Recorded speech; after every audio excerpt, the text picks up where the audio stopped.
The main question as we go into this fight is whether Tyrell Biggs can muster the same kind of enthusiasm and energy as he had against Ruddock Bowe. If he does, he can make a very good fight out of it, perhaps even win it. Lewis comes out firing and lands a right hand to drive Bowe into the ropes. Great, there you go. Make it Biggs, not Bowe.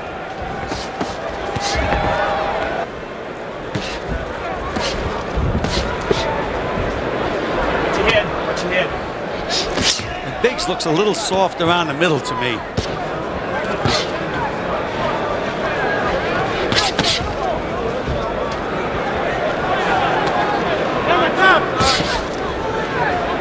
One of Biggs' biggest problems in the past was that he tried to punch and get out of the way at the same time, and it took all of the sting out of his punches. He said tonight that he's going to sit down on his punches, and he finally realized that he has to hit you and hurt you when he fights you. It's not any amateurs. Both men are landing the jab here. But as you can see, Tyrell Biggs is fighting from a flat-footed stance, which is very, very unusual for him.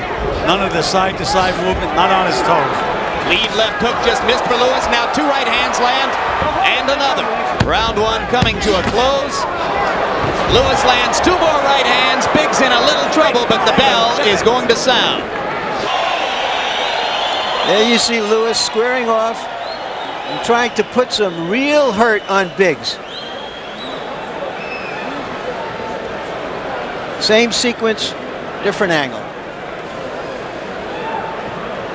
It's unusual. There's that trying to punch and get out of the way at the same time. You saw Biggs flick that left hand out. Didn't quite reach Lewis with the punch. There it is again. Short with the jab.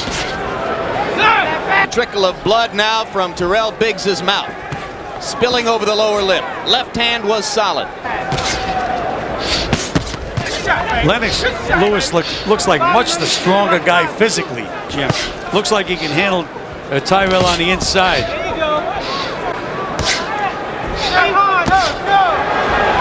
There was a solid jab from Biggs, and now he tries to follow up to the body and lands twice.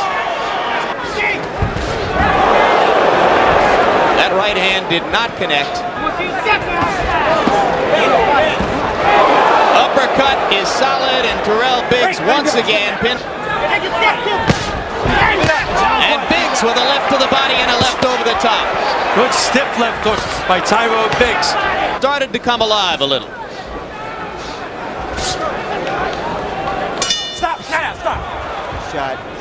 Can the other fighter, meaning Biggs, really sustain his enthusiasm through a barrage of punches? Well,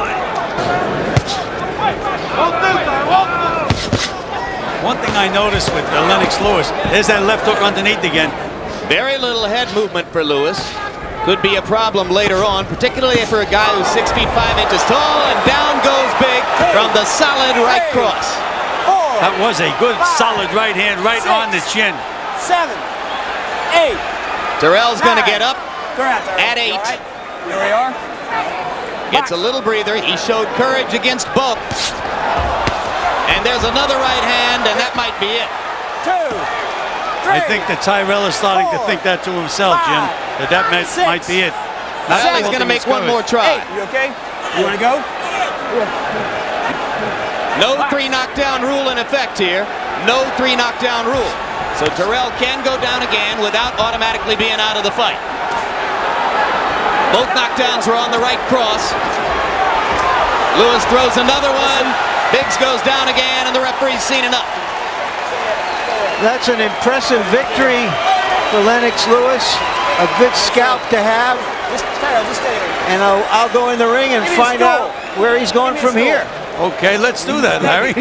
See if he's going to pick his next opponent by committee or who's going to pick the opponent. Well, you're right. He told us before that he was very enthusiastic about going ahead with top-flight opponents, but that his business managers had to temper him. My interpretation of that was he wants to fight bums, and they don't want him to fight anybody that good. Well, but now he has the most credible name yet on his dossier of vanquished opponents.